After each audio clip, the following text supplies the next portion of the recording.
Welcome to the Butts and Seats podcast, episode number 112.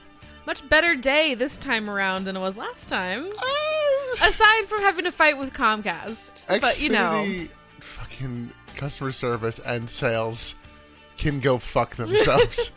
I don't even want your sponsorship. This. No, this was the worst.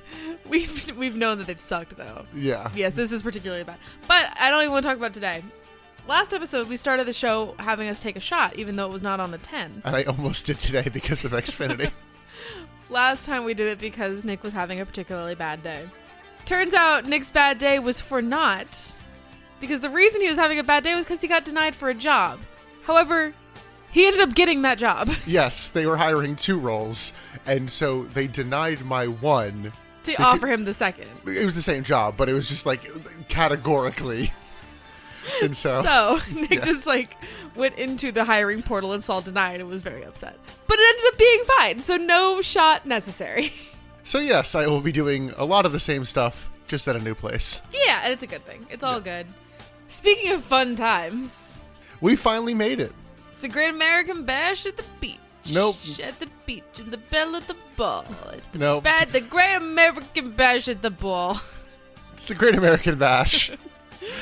We finally made it after all of that. What feels like the longest build that we've ever had. You said it wasn't the longest build, but it feels like the longest build we've ever had.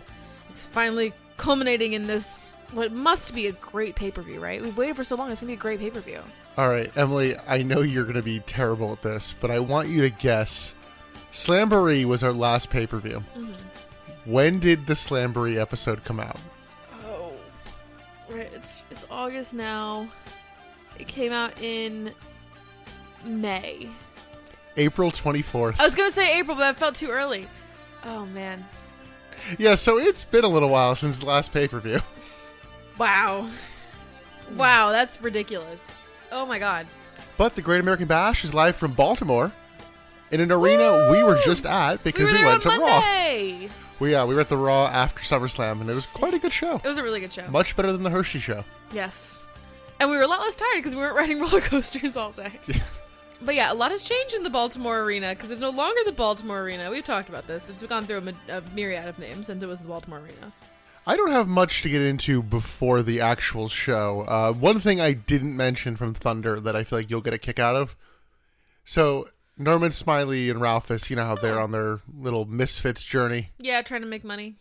For some reason, they were in a suburban neighborhood, and there was like a children's backyard wrestling federation going on. And Norman's like, hey, I can teach you guys some holds. They're like, why? It's like, don't you know who I am? Yeah, you're Booker T, right? Oh, that's cute. But he's teaching their champion, here's how you do this. And then he quick rolls up the champion. Ralphus counts the pin, and he steals the backyard title belt. Norman steals the title? Yeah. Wow. So your new backyard champion is Norman Smiley. We're not going to talk about how problematic it is that they confuse the 2 black guys, but whatever. Yeah, you tell me It's Vince funny, Russo it's wrote that joke. Cute. Yeah. Yeah, this is in the same vein as when they had Jeff Jarrett, Double J, Double MA, where he was tapping out kids. That is cute, though. I mean, I do like that. I like incorporating, kid stuff, and in that vein, that's a good way to do it. So, Emily, I think the wait's been long enough. Let's get into this show. Yeah, we have been waiting since April.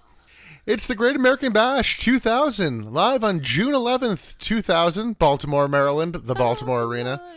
So, the Raw in 2024 did around 11,000 plus fans. How many did this show do, you think? They said that was sold out, so I'm going to assume not that many. 5,000. 7,000. Okay. However, only 4,600 paid. Classic. And Emily, I think, why not? Let's break out an old favorite. Oh no, we're doing prices, right? Yes, we are. Dun, dun, dun. So, last year's Great American Bash did 185,000 buys. Okay. Last month's Slamboree did 65,000 buys. How many pay-per-view buys did the Great American Bash 2000 I'm do? assuming we're going to continue going on a downward slope here and say we're doing 45,000 buys. You actually went the wrong direction. Really? This show did 85,000 buys. Interesting. Why? Goldberg, maybe? Maybe. It is still 100,000 less than last year. Yes, that's true. But it's not as horrific as 45 would have been. Don't worry, the year's not over. I think the lowest they actually hit is 50. Okay, that's fair. Just for a low bar for it. For low, okay.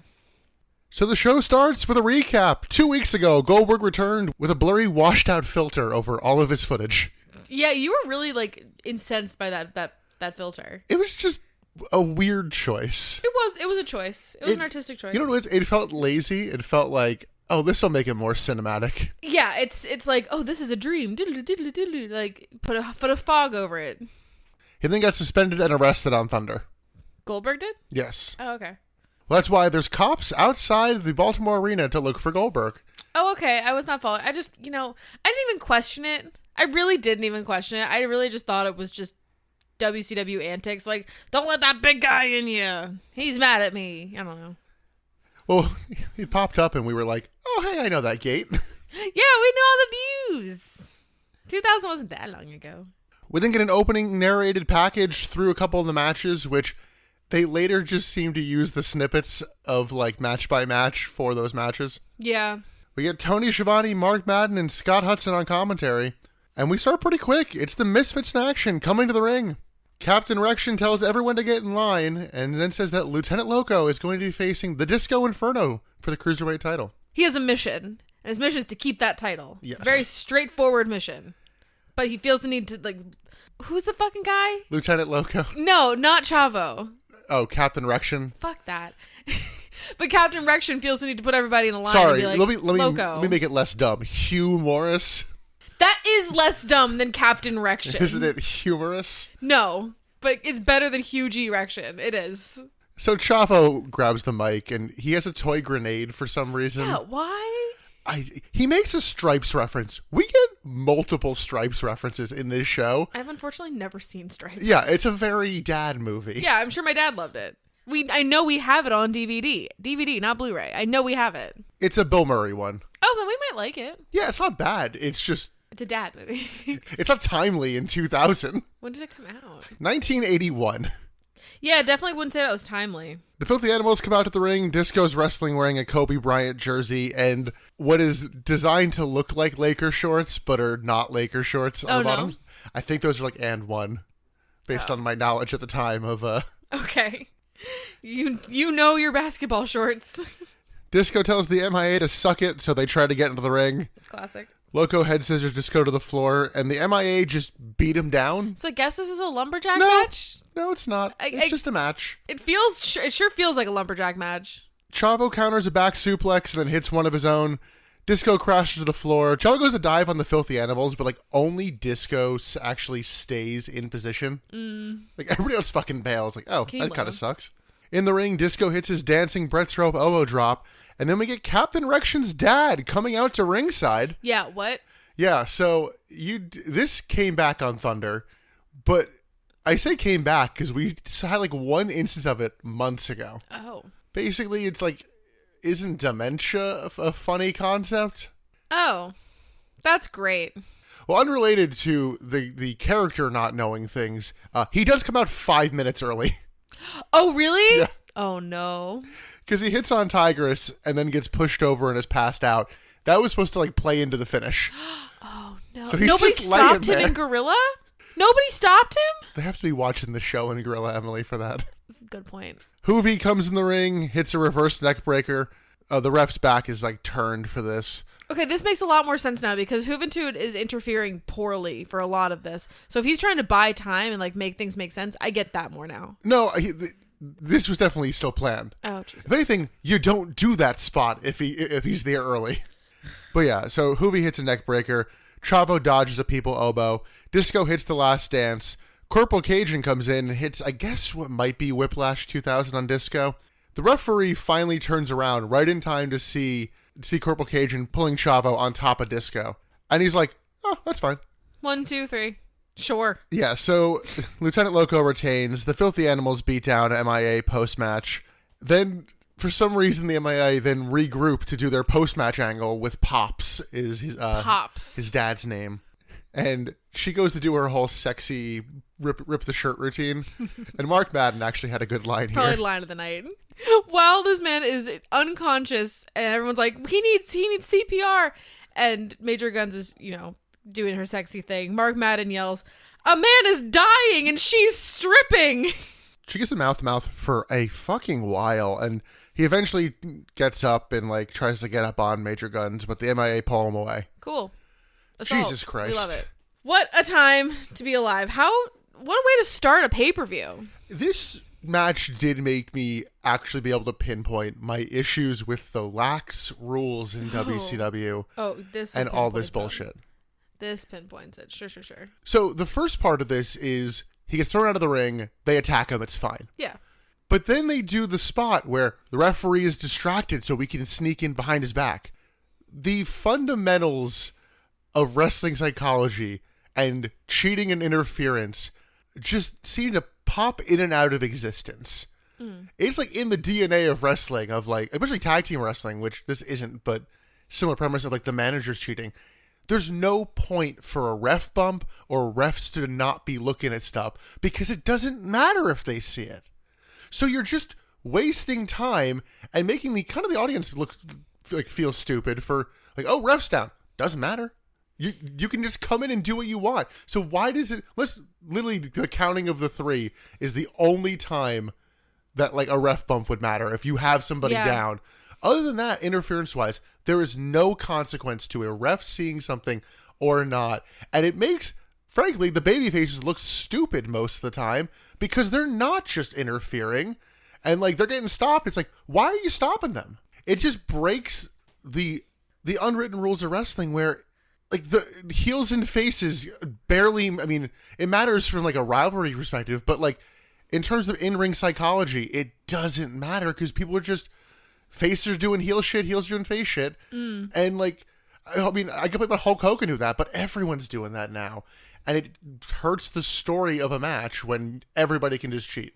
Yeah. Okay. Yeah. That actually does make a lot more sense, honestly, because I have been annoyed at your frustration of, they're lax rules, whatever. That actually does put a lot more things into perspective of your perspective. I also forget when it is, but later in the show, Tony Schiavone's here, this is the great thing about the lax rules, and it's while a babyface is getting double teamed. And I'm what do you mean that's the good? That's the best part. Cool. But no, that makes sense. We have these predetermined roles in wrestling, and making these rules not matter kind of nullifies those predetermined roles. Admittedly, it makes doing heel turns and face turns a little harder. True. But they don't really do heel and face turns. Well, I'll see you in the main event. Okay. But with all of this said, you can't give me shit anymore for not knowing who the heel and who the face is. You just can't, because you just said that it's nullifying and it doesn't matter anymore. Storyline-wise, it's still written in a way that... Sure. For the most part. But you can't call me out for not knowing in the ring who's the heel and who's the face. Well, it's no Vader Big Boss Man. That was hard. That was hard.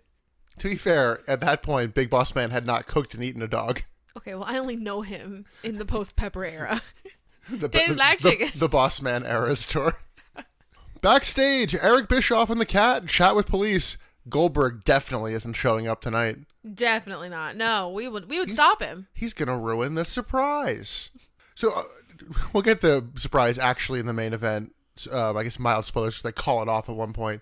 But apparently, at one point in time, the surprise was going to be, yes, we've sold to SFX. Oh, you mentioned this company last time we talked. Yes, I didn't realize it got to that stage. They're we can announce that. And no.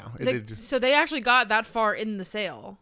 It's vague because it seems like someone who didn't have the authority may have been negotiating, and then people who had the authority went, no.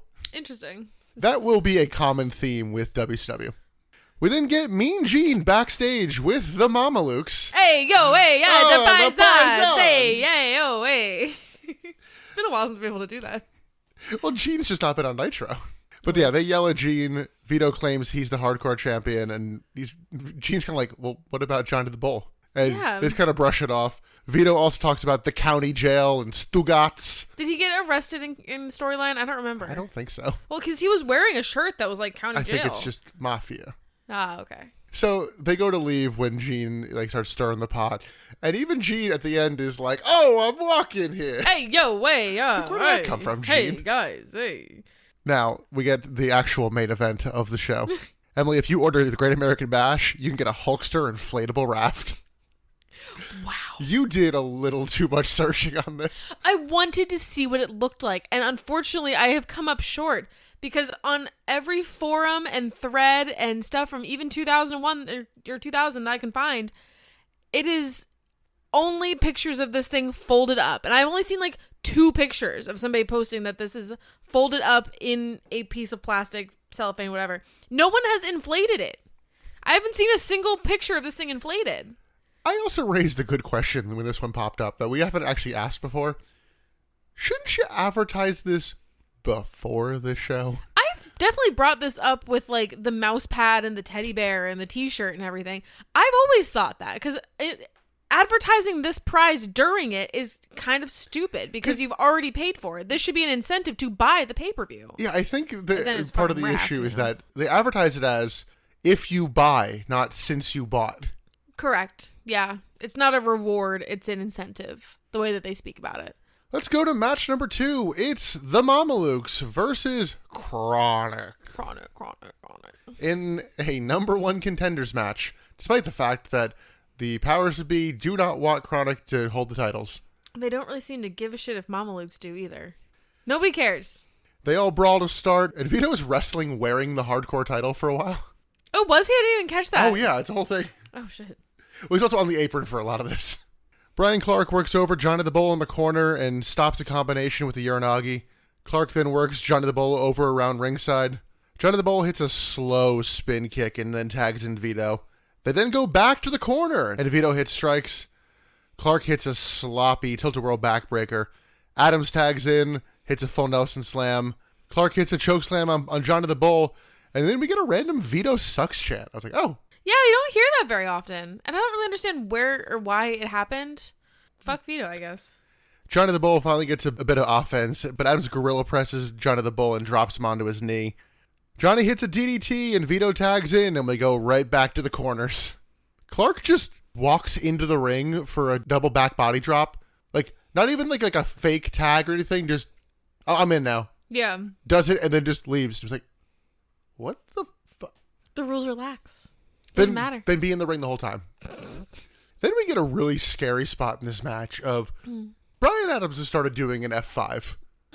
I guess Vito was not told how to take this. Oh, no. Because he, like, drops him on his fucking head. Oh, yeah, this was scary. This could have very easily broken his neck. Luckily, he's, like, up and fine in a second later. Yeah. But it was like, even the crowd was like, oh, fuck. Like, yeah. The crowd is dead for this. Yeah. That's for a lot of the show, oh, but yeah. That was just everybody going, oh my God. So it's funny that people were so dead, the audience was so dead for this show, because the Raw that we just went to in Baltimore in the exact same arena was probably one of the loudest wrestling shows I've ever been to. Yeah. So this arena and this fan base can get loud. They just don't care. Johnny the Bull hits a power slam and then takes a while to set up a diving move. Like, he keeps, like, pulling Brian Clark around, like, where do I want to hit it? Yeah. He then fucks up his jump to the top rope. So, like, And then misses his dive by a fucking mile. So all that showboating for nothing, for a botched jump, and then you missed by a country mile. Yeah. I mean, he was really just setting up for a killer move because, Emily, I don't know if you know this, but Johnny the Bull goes on to wrestle as Relic. I never actually loved you, and I I'm filing for don't divorce. know if you're aware of this, but I'm taking the dog. Relic is race car spelled backwards. What? Vito just goes to ringside at this point to go play with his belt. Chronic fucks around for a while. And then he finds out. And then eventually they, like, fumble around and hit the high time because Brian Adams goes to do it. And, like, Brian Clark's on the other side of him. And Brian Adams refuses to move. Yeah, so why? Brian Clark has to, like, step around him. Excuse me. No, I'm on this side.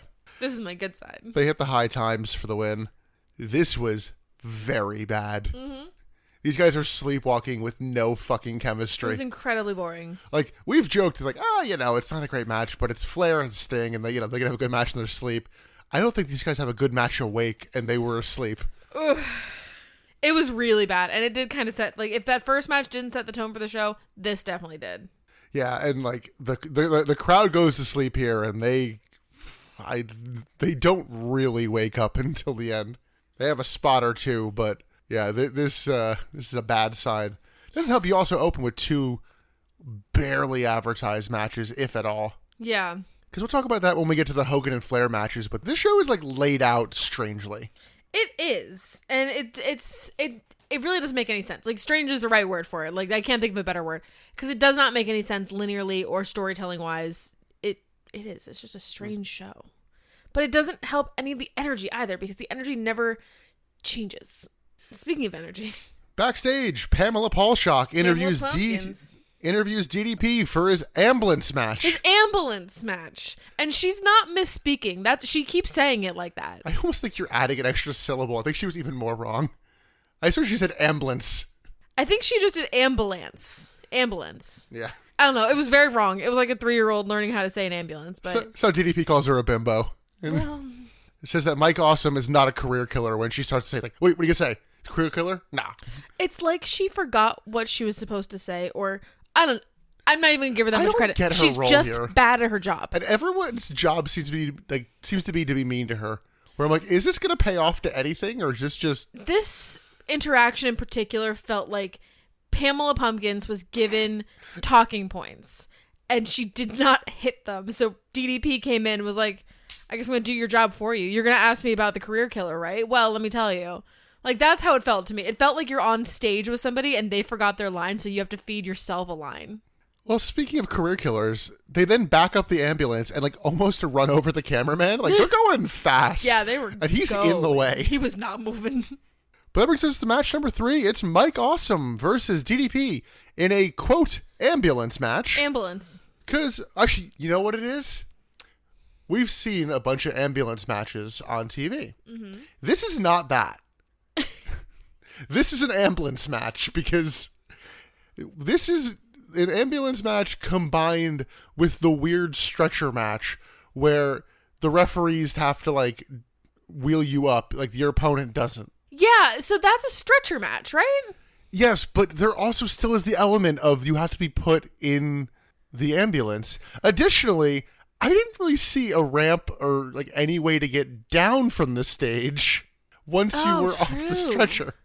So there is that. I guess you had to like wheel off to the side. Yeah, I think it was just don't go up the ramp, just go around. But to me, this is not an ambulance match. This is a stretcher match. Yeah. But I guess it's not an ambulance match because it's an ambulance match. Mike Awesome has a different theme song on Peacock for this. Don't really know why. Yeah.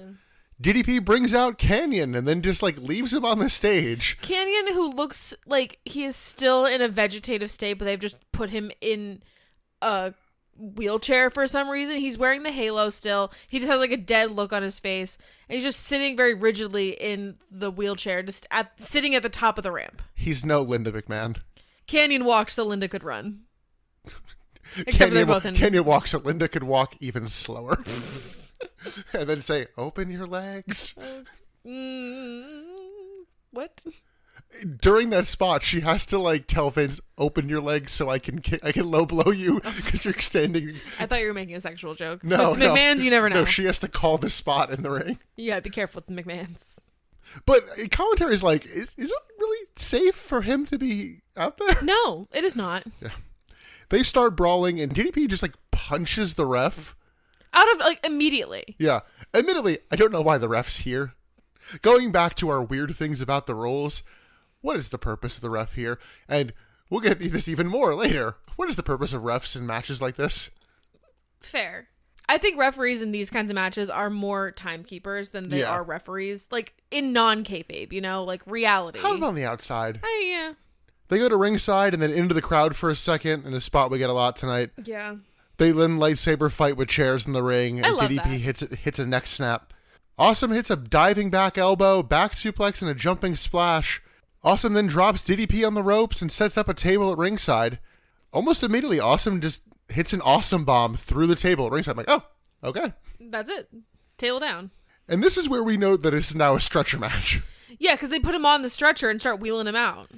Because, like, the difference is with an ambulance versus a stretcher match, the wrestler that they are fighting has to put the other in the ambulance, right? Technically, that's still how this ends, but the referees are the ones wheeling the stretcher. yeah. So kind of not. Yeah. We don't get to that point because DDP like slips off the stretcher before that. Yeah. Mike Awesome hits a chair shot to the back and then a few to the ribs in the ring. Awesome hits a frog splash and then another, and he goes for a third with a chair on DDP, but DDP moves. We then get Kimberly running out to the ring with a lead pipe. Big air quotes. Hits DDP across the back, and you can see the thing bend. You can literally see it wobble like rubber. It's a fucking pool noodle. It's a pool noodle. Miss Hancock then runs out to drag Kimberly away. Were you kind of sad for Stacy Keibler in this moment? This was the only time that she was on the show, and it's a hometown show. She's from Baltimore. Yeah, the thing that kind of sucks. The thing is, the other option is she's not on the show. Yeah. Or she tries to wrestle. They did that stupid dance spot last episode. Why can't they do something like that again? She got more screen time then than here. Hold on. You're saying that was a good thing. They should do No, that I'm saying it again? was more screen time. If she's a hometown hero or whatever you want to say, give her some more screen time. This was short and sweet. Let's leave it what it is. Ugh. Mike Awesome then gets bold. And he goes, what if I go for a top rope awesome bomb? And by that, I mean he is standing on the top rope, and his plan is to rotate DDP up while balancing on the ropes. Bestie.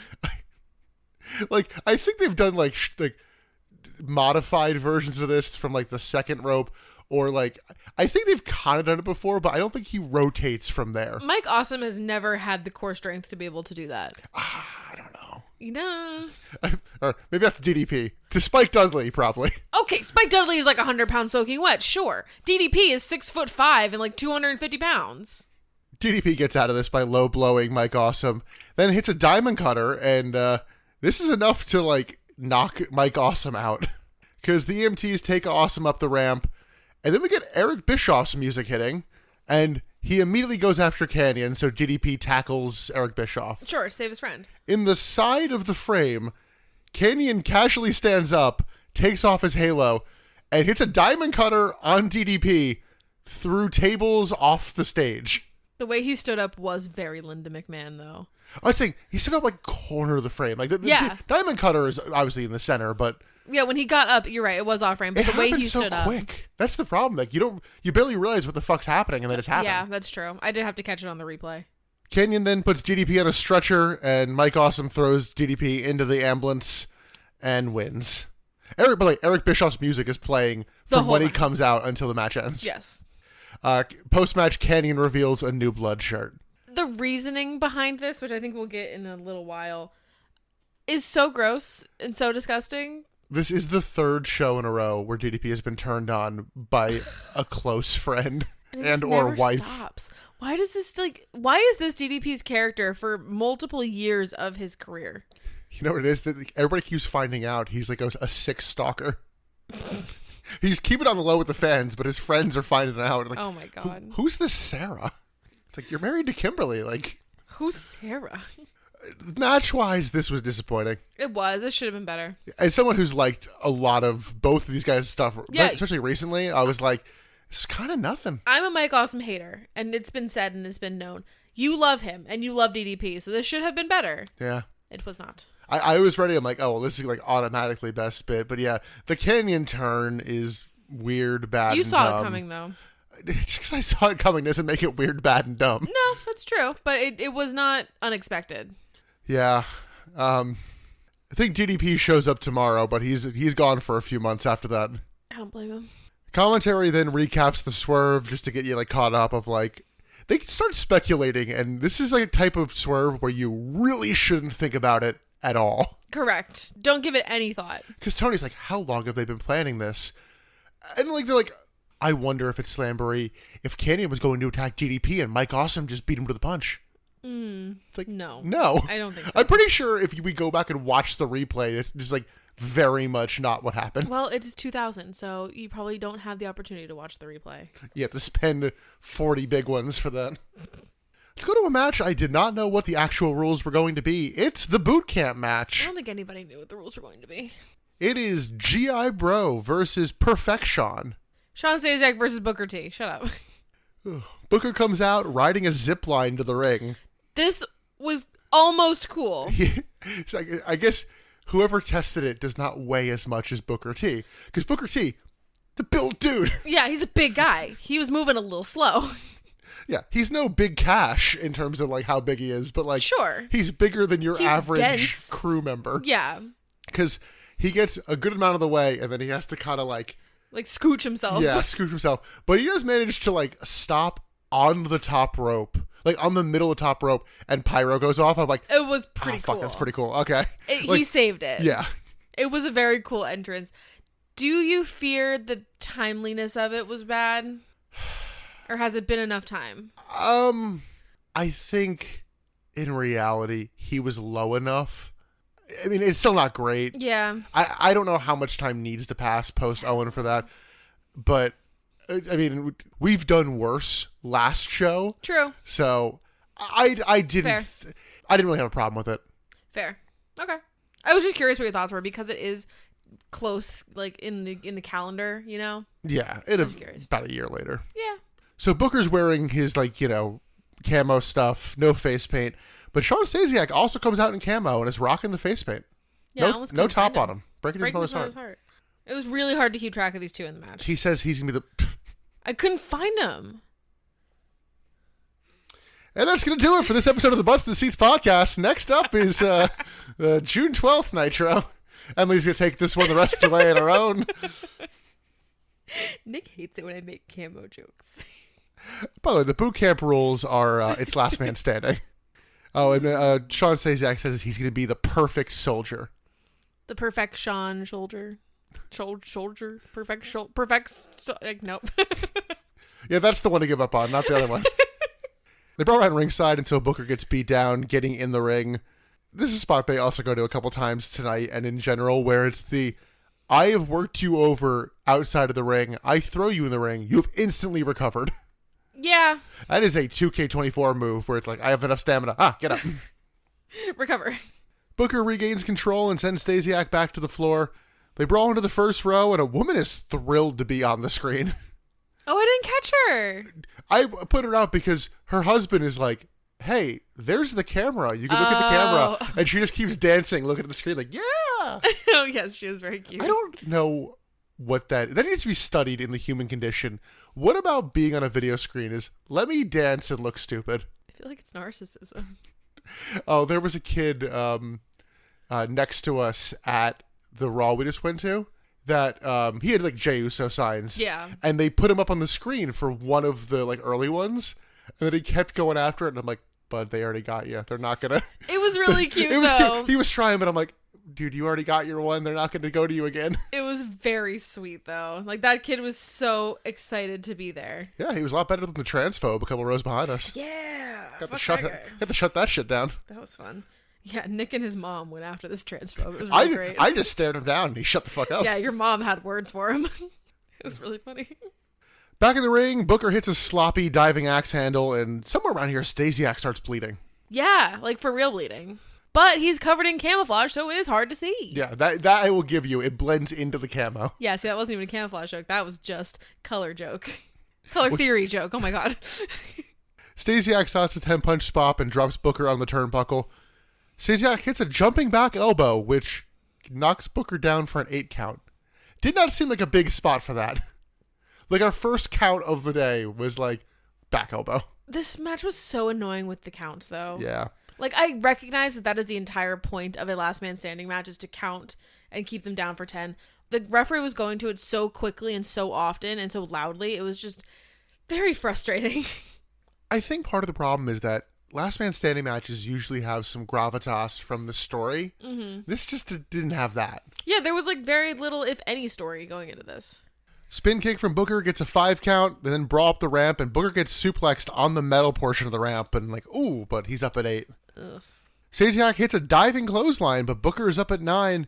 Booker hits a suplex, then it immediately is hit with a big clothesline. They go back into the front row for a second.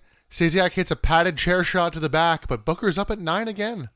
Gut wrench powerbomb from Stasiak also gets a 9 count. And then we get a Glargay sleeper, and we get the arm drops. And would you believe it, Booker powers up on the third one. And I'm like, what? It was kind of weird to get the arm drops in a last man standing kind of match. Yeah, I mean, I guess that is a don't kill him.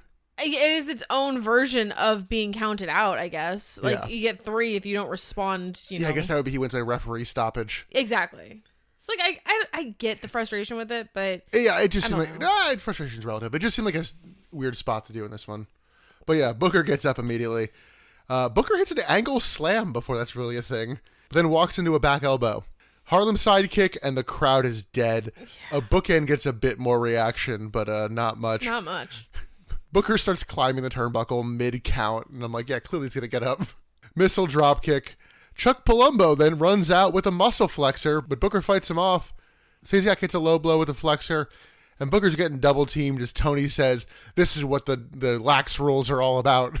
He also refers to it as good, clean fun. Booker hits a double clothesline and a spinneroonie. Scott Hudson then remarks, we're almost 20 minutes into this war. This match goes like 13:58. And it's not over yet. Booker fights off both men, hits a big muscle flexor shot to Stasiak's head for the 10 count and the win. Woo. I say this as a compliment. Well, a backhanded compliment. This is the best Shawn Stasiak match I think I've ever seen. You said that in the night, too. Like, you're probably not wrong. And this is definitely the best match on the card so far. Yeah, I enjoy this. I mean, I'm fine with the counting and all that.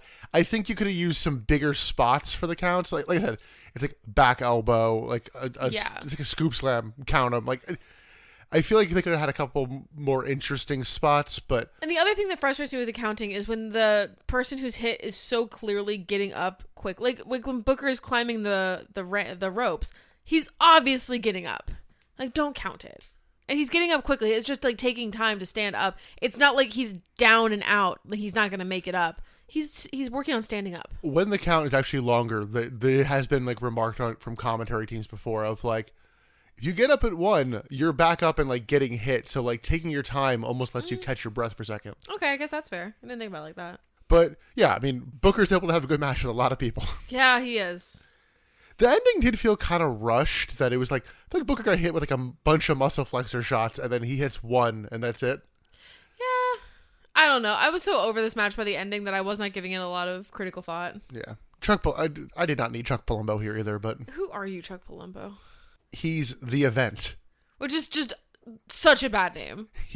I can't make it on the actual event. I can just interfere. We go backstage. Mean Gene asks Canyon. Why? It's the most disgusting thing I've ever seen. Oh, wait, no, sorry. That was Arn Anderson hitting a DDT on a man who probably shouldn't have trusted him.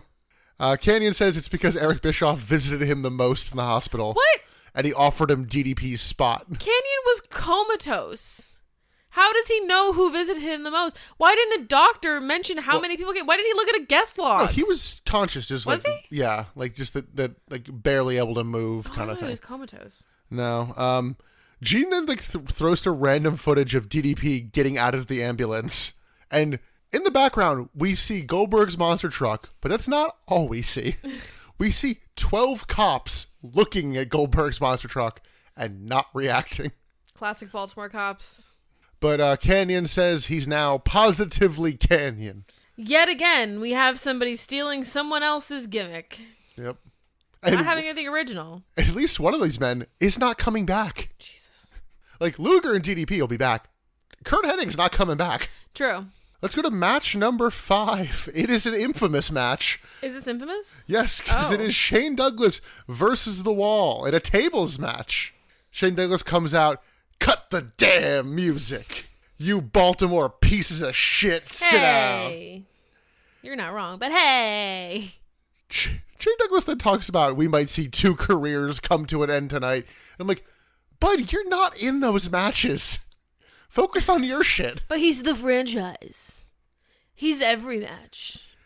Yeah, he finally pivots to his opponent tonight, The Wall, and he pitches a best of 5 tables match. So what does a best of 5 tables match mean to you, Nick? Well, I'm going to give you one answer now, and then in 5 minutes, I'm going to tell you what the actual rules are. Oh, okay, that makes sense.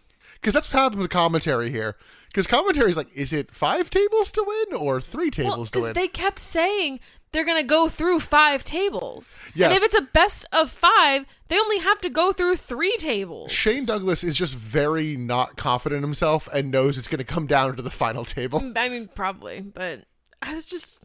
I also would not put it past them to say the wrong thing and say the first person to put you through 5 tables wins the best of 5 match, you know?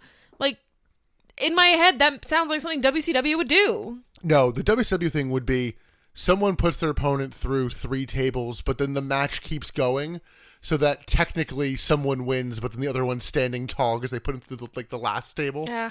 That would be the stupid bullshit they do. That sounds like story bullshit, though. I'm just saying that they don't know what words mean.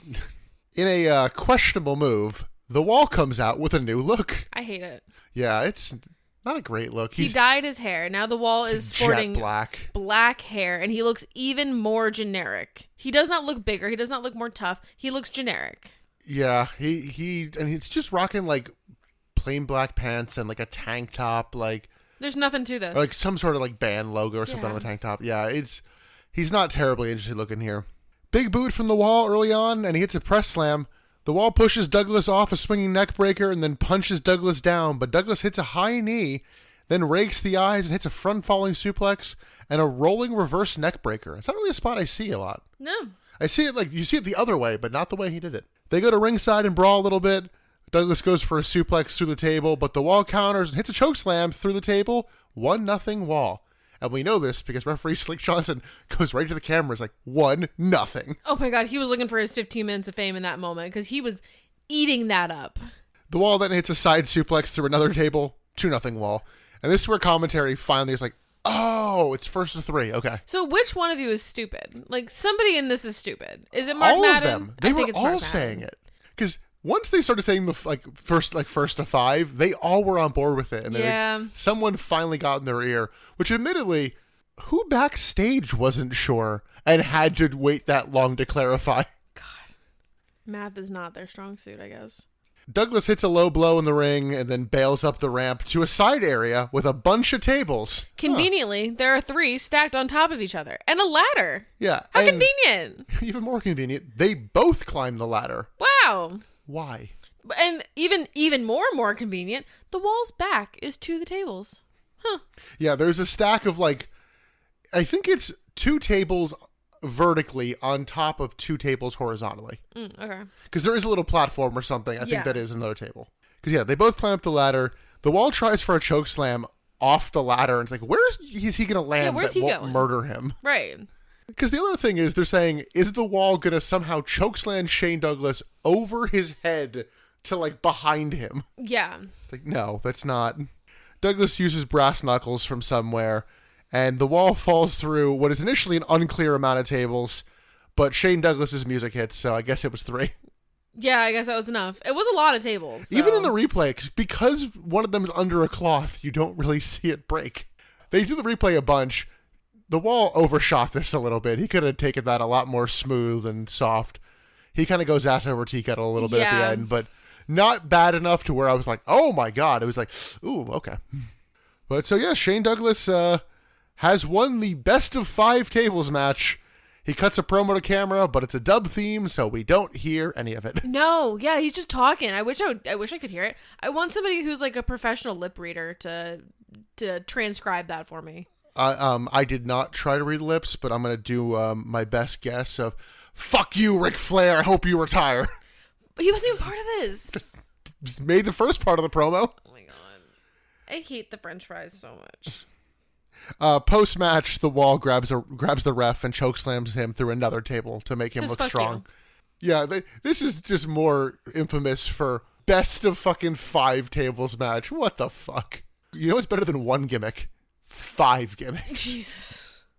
In terms of actual match, it was fine. Nothing special. It was not anything special, which is frustrating because this did get ECW chants at some point. I'm like, what? Why? This is not warrant that. Just because there was a table involved does not mean Shane Douglas is the first ECW champion? I don't care because he is not that anymore. He is not in WCW what he was in ECW. I didn't like him then. I don't like him now, but he's not who he was. He is the french fries and he's gross and I hate him.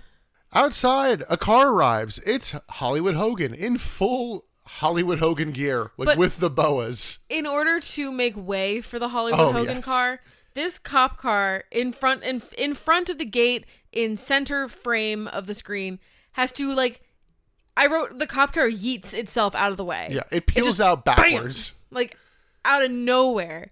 And then all of a sudden this car comes through. It just was so silly. I don't get why we had to see this. I think the Goldberg monster truck might still be in the background. I don't know. I didn't write that it loomed, but it may have. But I guess I'm getting kind of tired of always having to watch people arrive. Yeah. I assume think that you're is here. exhausted. Yeah. And we don't really do that in 2024. We do a little bit, but it's not on the shows or the pay-per-views as often. They are part of stories. What they'll sometimes. do now is they've started just doing it at the beginning of hey, here's who's here. They arrived earlier. Sure. Because also it does beg the thing of all right, what if Hogan had to open the show? Right. Honestly, tweet in if that's ever come up in wrestling. I think we might have asked this before, but has there been an instance where somebody arrives late and it's okay, you had a match, you lost, sorry. You lost by forfeit because... I don't think that's ever happened because it's storyline. Well, no, I'm saying in kayfabe. You think has that been written? Yeah, I want to know if that's ever actually happened. I don't know. I could see a smaller promotion doing it. Ooh, match number 6. Oh, God, I don't want to do this. It's Tank Abbott versus Scott Steiner in an Asylum match, technically for the U.S. title. This is quickly becoming, if it's not already become, my least favorite kind of match. I can't tell you a single thing about this match because it is so boring and is so uninteresting to watch. Both men come out, they start brawling before the cell even lowers, and Scott Steiner starts hitting belly-to-belly suplexes as Dave Penzer announces this is now going to be a handicap match with Rick Steiner. God. So now there's going to be 3 men in this tiny-ass cage. The tiny thing to make it a level playing field. They beat down Scott with strikes. Shakira and Madeja taunt Rick and Tank from the apron. Rick hits an elbow drop, low blow, and then they go for the I'm gonna hold him up, you punch him, but Tank Abbott has a chain. Rick Steiner's like, well, this is my brother. Let's not murder him. We just want to beat him down a little bit. So Tank's like, okay, I won't use the chain, and then immediately puts the chain back on, and in a weird spot, he hits Rick Steiner, who I think just because it happened so quick is almost starting to push Scott out of the way so he gets hit, but then afterwards Tank Abbott stomps Rick Steiner, so I'm like, did you just mean to hit him anyway, or... I don't know. The fact that this was a gimmick within a gimmick with a storyline match, but there's not really wrestling here, and yeah, what was the point? Scott locks in a Steiner recliner on Tank and wins. Yeah, who cares? This was so boring, and it wasn't even really a wrestling match. It was just 3 guys in a ring and let's have some other shenanigans happen. At least it was short. It was 3 minutes. Was short. You're right. That is a blessing. It was dumb though. Yes. This one hurt my brain. But yeah, that was a title match. Yeah, what the fuck? In the parking lot, a limo arrives. It's Ric Flair and his family. The Fleers. This is where you actually see Goldberg's truck looming. Yes, it rolls in the background. Just looming in the back. We did get a very brief Hogan versus Kidman package. Oh my God. They have don't nothing. Care. There's no story anymore. There never really was a story. Well, there was last time, and then... God, you mean 6 weeks ago? And then everybody was feuding with different people, and they went, oh yeah, that's still a match. Oh my God, who cares? Mean Gene is with Hollywood Hogan. Hogan says they can stick around as long as they want. Aren't you about to wrestle a retirement match? Correct. Hogan calls Kidman a flea market champion, and Gene notes his new look, and Hogan's like, you have to reinvent yourself in this business. I'm like, you're just reverting back to the NWO shit. This isn't reinventing. This is my new invention, brother. I call it the wheel. But that brings us to Kidman versus Hollywood Hogan with special guest referee Horace Hogan. Yay, Hogans. So, Jesus Christ. What has been the story with Horace Hogan in the past few weeks? Honestly, I don't remember. He joined the New Blood by turning on Hulk Hogan. Sure.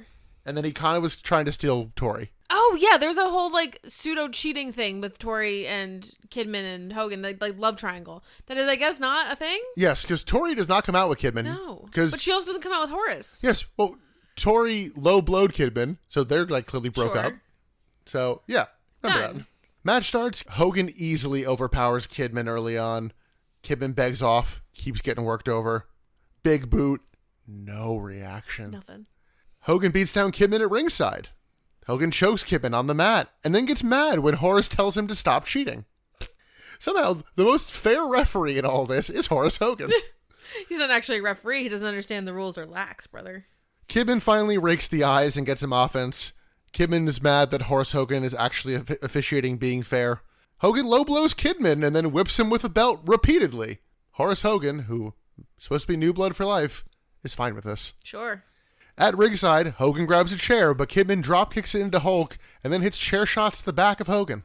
I think this is where the chair almost ends up like in the front row. Oh, yeah. Hogan kicks out of a fair count and they brawl more around ringside. Hogan hits a chair shot, throws the chair back in the ring.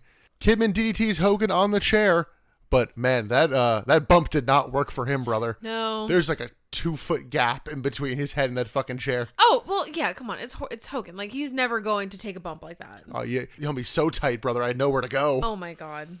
God, I can, like, feel my will to live, like, vanishing out of my body. Kidman hits a diving splash and then gets mad at Horace for not quick counting.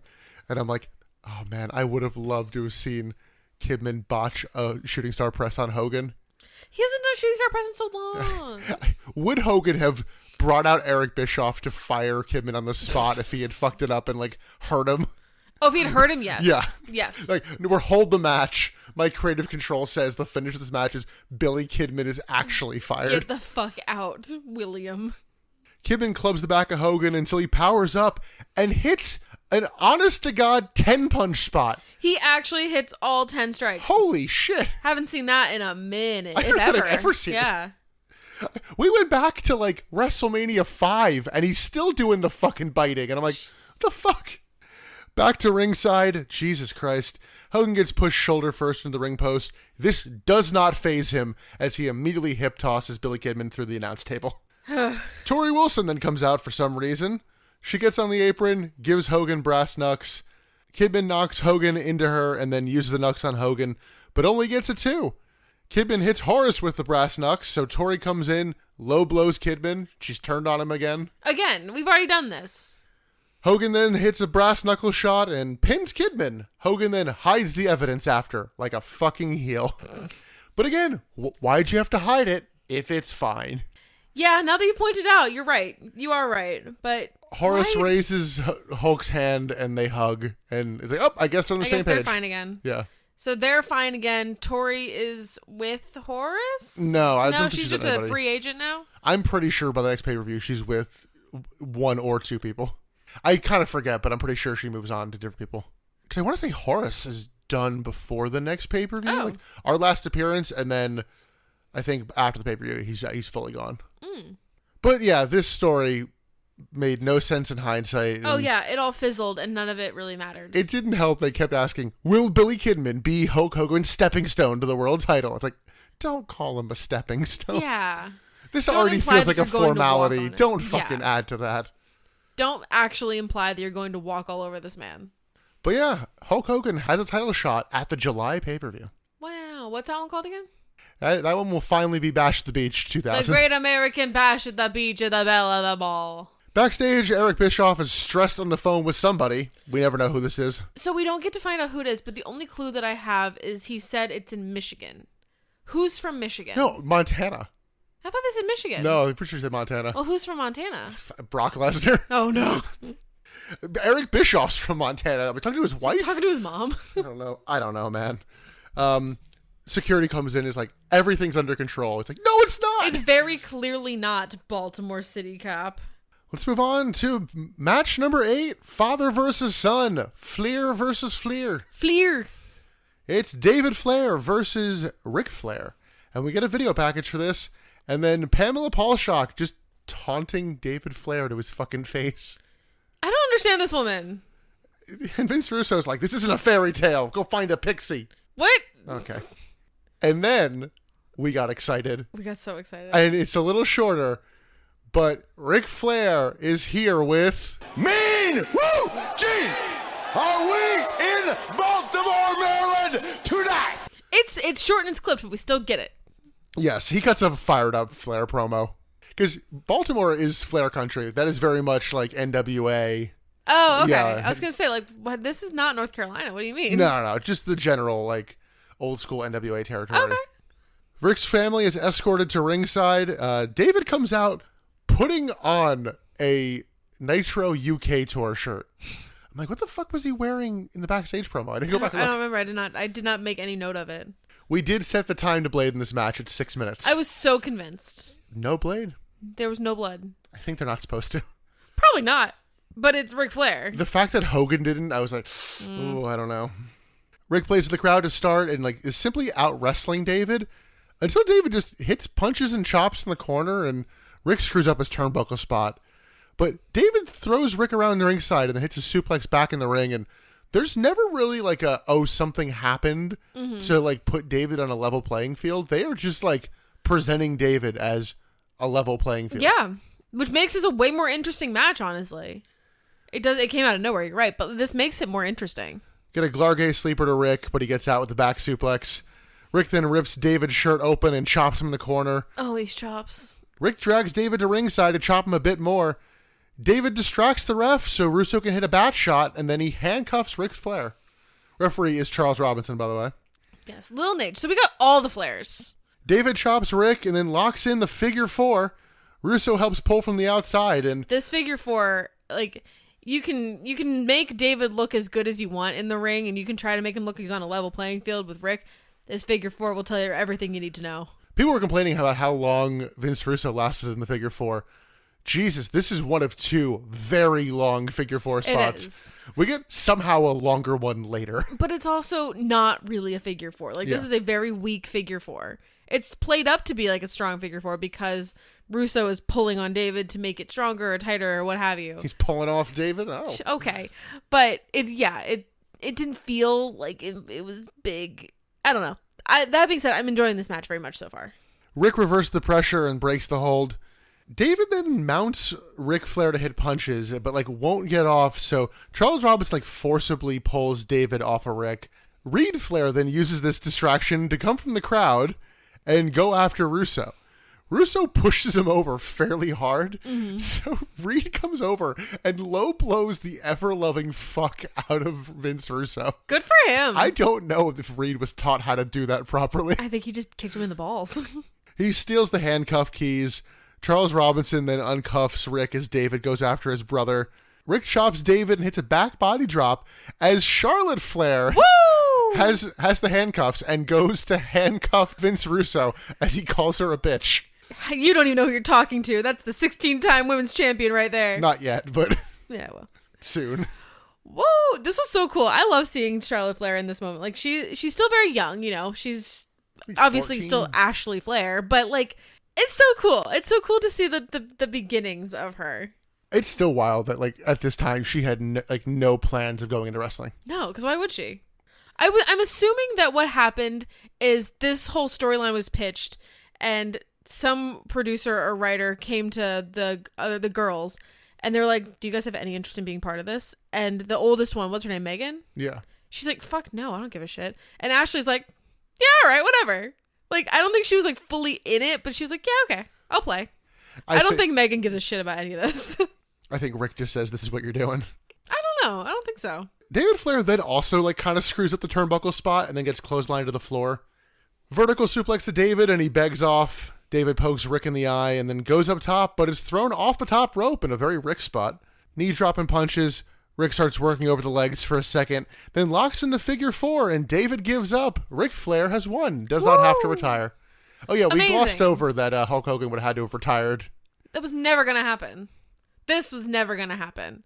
This actually had more legs that Rick might have lost, but he wasn't going to retire, obviously. We know this. Retirement matches are fucking full of lies and slander and stupidity.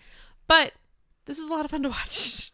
Essentially, having two retirement matches on this card meant nothing. Yeah. No one retired. Well, Rick then brings Russo into the ring, rips his shirt, and chops Russo as the family kind of comes in to celebrate. Post-match, Russo grabs a mic and calls Rick a piece of shit and says tomorrow he's going to retire Ric Flair. Ooh. So we're just going to do this again. We're just going to keep going. Yeah, this was a fairly fun match. I like this one a lot. Yeah, Ric Flair managed to pull a half-decent match out of his son, so props to him. Yeah, exactly. And like incorporating the rest of the family with the storyline that was going on, it kind of created a good culmination of the storyline. Yeah, it made sense for the family to get Absolutely. involved and have the nice kind of moment. Speaking of nice moments, it's time for our match number 9. Oh, God. It's the Human Torch match. Finally. So this match has been, again, pumped up for weeks. Like, someone's going to get lit on fire. There's going to be a human on fire in the ring. It's going to be huge. Everything's going to be fire. There's fire everywhere. We've called the Baltimore City Police Department. They're here. They're on site. They're ready to put out a fire. Let's get some flames. Yeah. We get a video package for this bizarre match. Vampiro comes out with a gas can and a blowtorch, and he lights up like a little... It's like a tiki torch looking thing. Yeah, a little like small thing. That is the only way you can light somebody on fire in this match, apparently. We had a segment during this build where the entire ring was ablaze. No, it wasn't. The ropes were on fire. No, there was a video. It was part of the video package. We didn't get that. Oh, did that not actually happen? No, that was just a video package, cool photo. We've seen that shot multiple times. Honestly, at this point. I thought that it had happened. It wouldn't shock me if that wasn't even for this match, if they just had that footage. Because I don't think we get Vampiro doing that shot, just Sting. We've seen that shot so many times in those video packages. I really thought that happened, and I just No, we get a trash can in the ring. The trash can on fire. I know that wrestling in general has the capabilities to have the turnbuckles have fire in them. Kane. Well, I know that happens. Inferno matches, yeah, have each side with flames. Mm-hmm. Yeah, we know there's a capability of this. Why, in a Human Torch match where the whole thing's fire, why would we not do this? Because you have to have a torch. There can also be a torch. But no, you also don't have to have a torch. The whole point is that the human is a torch. They don't understand word The Human Torch in Fantastic Four does not come around with a tiki torch a la Charlottesville, you know? They're on fire. Sting's music hits, and he's on top of the Turnotron, as I've heard it called. The what? Because it's technically a Titantron because it's Titan Towers. Oh, I didn't know that. But Sting's on top of the Tron and raises the torch up there. And it's like, you want to light me on fire? You got to come up here. So we're making the fire even more difficult to acquire. Sting then repels down the side. And I'm going to scream.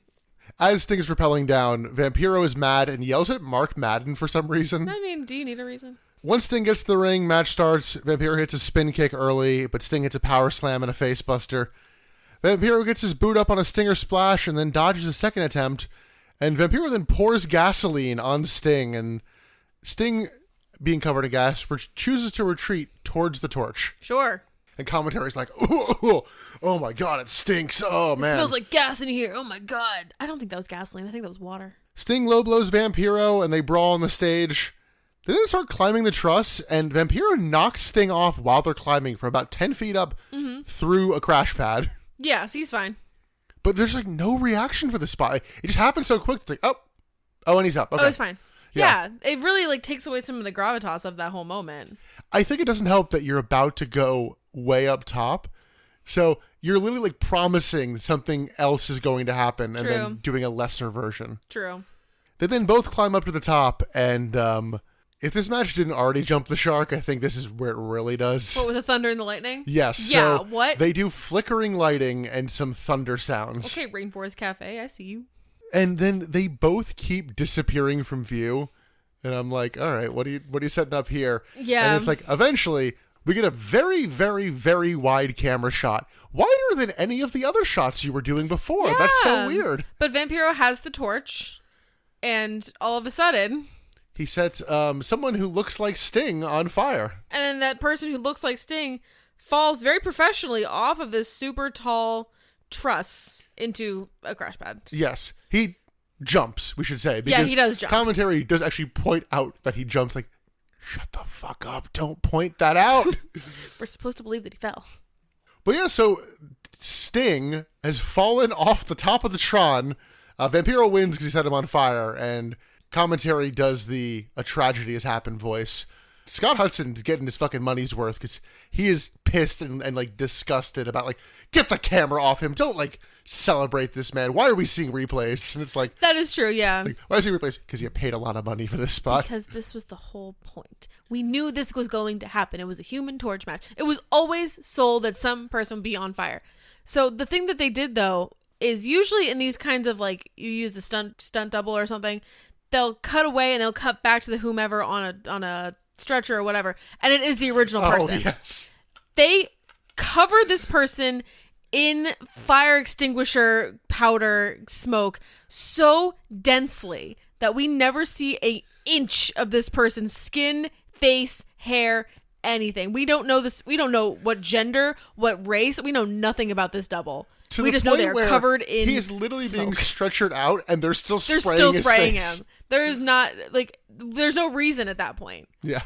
Fire's out. It was insane the amount of, I think they went through like multiple fire extinguishers worth of smoke on this guy. This poor man, he was like inhaling smoke probably. Couldn't breathe. But yeah, so Scott Hudson is distraught, Mark Madden is mesmerized, and Tony Schiavone is fucking over it. He's like shoot pissed. Yeah, he's like leaning back in his chair, arms folded, like, What the fuck is my job? Why am I here? What am I doing with my life? How do I get out of this? Well, speaking of getting out of this, Pamela Pumpkins is with Eric Bischoff, and he's So glad calling you're off finally the doing big it. surprise. No big surprise. Everyone's done. No big surprise. What was the surprise going to be? Right. The sale's off. Is that who he was on the phone with? The sale was actively falling through. Yeah. Pamela Pumpkins, read the room. But it's Michael Buffer time. What? We haven't got Michael Buffer in so long. Since April 24th. It is Kevin Nash versus Jeff Jarrett for the WCW title. Emily, what is the story going into this match? I don't remember. There really isn't one. Jeff Jarrett keeps losing the world title is the story. Some guy has the title and he doesn't want to have, like, I And don't then know. Kevin Nash killed everybody in the New Blood. Yeah. Some guy has something that Kevin Nash wants, and then Kevin Nash got it, so the guy that he took it from wants it back. That's the story. Well, no, Kevin Nash gave it away to Ric Flair, Oh, and then he whatever. won it back, and then Kevin Nash went, oh no, I want that. Who cares? Who cares? To put over how unimportant Jeff Jarrett is, Mark Madden talks over his Michael Buffer intro. The entire time. Michael Buffer is so expensive, and you're going to talk over this man? That would be enough to fire Mark Madden if there's not already Michael Buffer plethora. also doesn't have accurate information because Jarrett's a 4-time champ and he calls him a 3-time champ. Yeah, whatever. They Who can't even keep track cares? of who the fuck. Yeah, they don't even know who's got the title. Ernest Miller then comes out to the ramp pre-match. He's rocking a trench coat. I kind of spotted the referee shirt under his jacket before that. I still just get very mad when the cat is just here. I just don't like seeing the cat. Well, since this is a really big show, they have celebrity guests. The special guest bell ringer is Conan.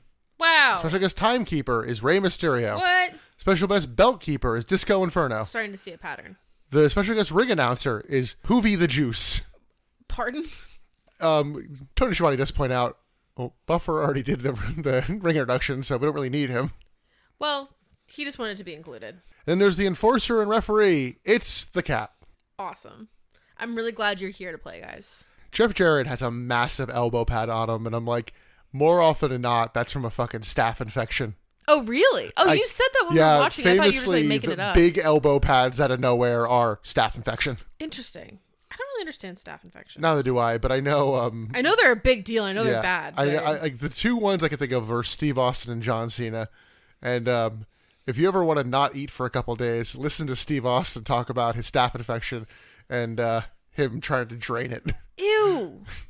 Nash overpowers Jarrett early, but gets distracted by the heels just getting on the apron. Jarrett hits punches in the corner, but Nash comes back with knees, and they then go back to the corner. Something happens that everyone starts looking towards the ramp, but then, like, nothing happens. Like, Yeah. even Kevin Nash is like, what the fuck? But, like, nothing of consequence. We get a framed-up elbow, and they go to the floor. Nash gets pushed into the ring post, and Nash drops Jarrett on the announce table, and they go into the crowd. What's a count-out? Who cares? Especially when the heel champion can retain his belt via count-out. True. The heel champion who is in favor with the higher-ups. Interesting. But they don't even start. They don't even count. They don't even try to count. Yes. The one good bit of this is that Kevin Nash grabs a guy's beer, sips it, and gives it back to the guy. Oh my god, that was wonderful. Nash hits a padded chair shot to Jeff Jarrett. Back at ringside, Ray hits Nash in the knee with a chair. And then in the ring, Jeff Jarrett uses the chair more on the knee. Jarrett keeps working on the leg and tries for a figure four, but gets pushed off. Nash is still down, so Jarrett stays in the leg, including a single leg Boston Crab. Nash gets the ropes to break the hold, and Jarrett tries to wake the crowd up to little success. Yeah, you're not waking these people up. We're sleepy. We're done. More plotting knee action, and Jeff Jarrett locks in the figure four for a fucking while. Nash almost turns Jeff Jarrett over, but can't. He eventually gets in the ropes. And despite being in the figure four for that long, he gets in the ropes, immediately is up. Doesn't sell it at all. No. Why would he? Once he's up, he's hit with a ring bell by Conan for only a 2. Nash starts a comeback, including a side slam to Jarrett, taking out Rey Mysterio, mostly at the knee, his injured knee. His injured knee. The very knee. Conan, who's also injured, and a belt shot to Jeff Jarrett. Yeah, we have never actually fully clarified if Conan and Ray are cleared to be in the ring wrestling. This isn't wrestling. This is just interfering. Disco Inferno attacks Mickey J, so Nash tries to take him out at ringside, but Hoovy hits Nash with a chair, which just knocks him out. Nash kicks out of the eventual pin and then takes out all the filthy animals. Jeff Jarrett hits a stroke, but takes ages to pin Nash, so Nash kicks out. Nash stops a diving guitar shot with a chokeslam. The Cat, who's now the ref, goes to count the 3, but after 2, he has something in his eye. So this is where I think when Kevin Nash is down, he flips off the Cat. I think this is where it was. There was a point wherever when Kevin Nash was laid out in the ring and the Cat was doing something bullshitty on the side of the ring, and he just very lazily throws up the finger. Yeah, it wouldn't be here, but I think he's going to get worked over. It was somewhere with the Cat being stupid. So the Cat has no plans to count a 3. So Kevin Nash jackknifes the Cat. Then he gets him out. Jackknife to Jeff Jarrett. Rick Steiner then attacks Charles Robinson trying to get into the ring. God. It's chaos. It's become chaos. I didn't even see them come out. Tank Abbott and Scott Steiner are just seen fighting on the ramp. Yeah, why are you here? It's not your time. The filthy animals actually get Nash down finally. And then the Goldberg monster truck pulls into the arena. Okay. He's very clearly not driving. This killed me because it's been looming in the background of shots for weeks now. Oh, we definitely saw that Goldberg's driving this truck. We've definitely seen him get out of the truck, right? So this truck is being driven into the arena very carefully by a man that is so obviously not Goldberg. Additionally, logistically, remember that shot, that area we saw, with all the cops, where Hogan came in? That is the entrance to the loading dock, which leads into that spot. So that is they the have only to have way. driven through. Yes. Did this truck just run over a bunch of cops? Maybe. Is there a mass murder going on outside? Well, he called his friend Joe the cop, and he worked it out. Joe? Yeah, from the finger poke night. You don't remember Joe? Oh my God. He got my best bit. Ah! Yeah, but we don't see Goldberg until he's halfway down the ramp. It's it's implied he got out of the truck. We couldn't even see him get out. I assume he did, but I think you can't look cool getting out of a monster truck like that, so let's not try. Also, his music hits somewhere around here. Goldberg gets in the ring. All the filthy animals bail. Kevin Nash and Jeff Jarrett are getting to their feet. Goldberg's in the corner ready to spear, and Nash just keeps pointing at Jeff Jarrett weirdly. Spear him. Do it. Yeah, because why wouldn't you? Yeah. But Goldberg smiles at Kevin Nash and hits the spear on Kevin Nash. Swerve. Yep. It's the mother of all swerves. Goldberg is now a heel. Jeff Jarrett pins Kevin Nash. Eric Bischoff and Russo come out to the ring as we get Goldberg sucks chants, which might have been piped in. I'm not sure. Yeah, because this kind of came out of nowhere. We've never heard of Goldberg. Because even Tony Schiavone's like, do you hear what they're chanting? Yeah. We've never gotten a Goldberg sucks chant before. Goldberg hugs Eric Bischoff and Vince Russo. We get some trash being thrown in the ring. Mark Madden is flip-flopping between being he knew what the surprise was the whole time, and then it's but was this the surprise? We'll never know. Yeah. It was. That's the big... But it got called off. He's swerving Kevin Nash, Oh my God, it's all a big old swerve. Everything's swerving. Somebody call the police, because we got some drunk drivers the way they're swerving. But, let's make the one saving grace of the show a heel, you fucking idiots. Oh, you never saw it coming, bro. Now all we have is Booker T to hang our hat on. Pretty much. We love him. Honestly, yeah, with a couple people leaving in the upcoming weeks, it's going to be... He's our hero. He's our only hope. Yeah, thoughts on this actual match, and then thoughts on the heel turn? It was dumb. The match itself was fine. Kevin Nash's style is not meant to go 17 minutes. No. And it was fine. There was nothing special about it. And then it devolved into chaos. And then there was the truck, and the truck was amazing. But then it just all got fucked. I don't know.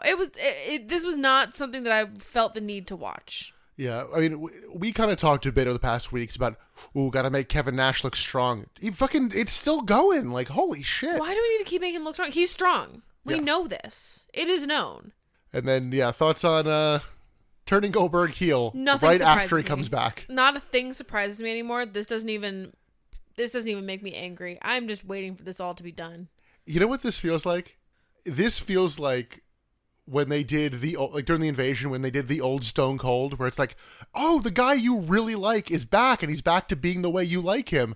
And then like a week later, it's like, no, he's a heel. Yeah, fuck you. And yeah, this leaves a really sour taste at the end of a bad show. After a bad, long build. Why would you keep watching? Yeah. Honestly, like, sincerely, why would you keep watching? What is there coming up on Monday night that you need to tune in for? And I actually peeked into the Raw on Monday. It's like the Raw is a big heels get their comeuppance show. So it's like, it's a nice feel-good show for WWF. Wow. So yeah, why would you watch Nitro? Yeah. Go watch the bad guys get stomped to shit on Raw. Don't keep watching them win over here. Yeah, they do Shane and Vince against the Dudley Boys in a tables match. Oh man, that sounds great. I don't know what we had looked forward to on Nitro, but I don't have the highest of hopes. No. But, Emily, that is the last pay-per-view we have before Bash at the Beach 2000. Finally! We're finally going to get there. Finally! October 18th, the episode will be Son out. of a bitch! But we have some episodes before then. But even before that, we have to go into Best Bit, Worst Bit, and MVP. Oh my god. I can see us matching on all three. We'll see. Oh, I don't know. Because I've struggled with all three of these. I don't have an MVP right now. Okay. Well, So why don't you start then? What's your best bit? Best Bit, I think, is Flair Flair. Okay, okay, agreed. Yeah, I agree. think that It's is a the Flair best match. bit. I considered giving another match my best bit, but I realized what I actually wanted to do was give Booker my MVP. Okay, yeah. Getting a good Shawn Stasiak match, takes talent. And just Booker T is just, he's good. He made the entrance work, and he pulled it off where it actually looked cool at the end. Yes, that is true. And he still looked big and strong. So are you going Booker as well? I think I'll do it. Yeah, I agree. And then, Emily, what is your worst bit? So I'm struggling with it. I don't forever, though, think that this is a whole show is the worst bit. No, to me, the worst match is the Human Torch match. And Yeah. the Goldberg heel turn has to be in the conversation because of what it means for the company. I get, okay, when you put it like that, sure.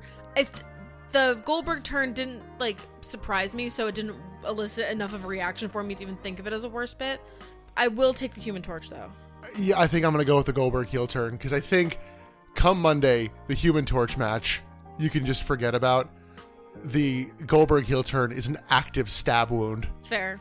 However, the way they booked the Human Torch match, the whole lead up, you shouldn't be able to forget about it on Monday. Yeah. That should have been massive. Admittedly, we should say props to the stunt guy Oh, hell for yeah. doing that safely and, you know, and I didn't hear that didn't go terribly. So. True. But that's going to do it for the Great American Bash. Thank God. It has been a long time coming. Emily, from here to Bash the Beach, it's 4 Nitros and that's it. Wow. And I'll give you a little treat. Vince Russo does not write 3 of the episodes. Wow. Who does? I Just think some it's guy? just a committee. Whoa. Okay. Because Russo kind of like soft quits for a little bit. Good. Fuck him. Okay, that's exciting. That's something. I know the Young Dragons and 3 Count will wrestle. 3 count. Probably not next week, because next week is the one he does right. I So. haven't seen 3 count in so long. So, Emily, we have to slog through one more Russo Nitro, and then we get some fun ones, and then we're back to Russo.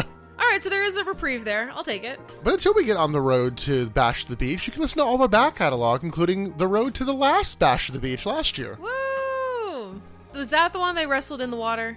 No, that was in March, babe. Really? Wow. That's the Wall, brother. That's the wall was where they wrestled Yeah, through same into show. the beach with the 7-layer taco dip? Yeah. I'll never forget that. Yeah, that's Spring Breakout. Oh, spring breakout. I knew it was something around water. Yeah, Bash the Beach last year was not Okay. important. It is one of our most popular episodes, though, so... Okay. Hey, I love me some taco dip, brother. No, I'm Bash the Beach, not... Jesus Christ. All right, well, you can listen to all of that everywhere podcasts are found, except for SoundCloud. If you run into issues anywhere, let me know. Because I tried hosting us through Spotify and kind of decided against it, so Yeah. we're back on the same spot where we just kind of reverted. So it should be fine, but let me know if you run into anywhere. Yeah, even 112 episodes in, we're still hitting some technical bumps, and that's just who we are. Yep, and we finally got an actual copyright strike on Woohoo! YouTube. So We're real creators. But you can also follow us on social media at Butts in the Pod, except for Facebook, where it's the Butts in the Seats podcast. And over on our Patreon, we have 18 bonus episodes over there, including Bash the Beach 94 and our continuation of TNA's move to Monday nights. That has been really fun to watch. Not the new Monday Night Wars. Their move to Monday nights. But watching TNA over there has been a lot of fun. So if you want to pop in and see what we're doing over there, there's a lot of TNA coming up. And we might have something different coming up soon, too. But I think let's wrap this up. And any final thoughts before we head on out of here? I'm so excited to actually be able to watch all the stuff around Bash at the Beach. You can't even understand. You're so going to be let down. I don't care. I just need to know. I need to be done. I don't care. I must know. But until we get to Bash at the Beach and Bitsies 2, the episode after. Bitsies 2? We haven't even talked about Bitsies 2, have we? But until then, I'm Nick. I am Emily. And thanks for listening to the Butts in the Seats podcast. Bye.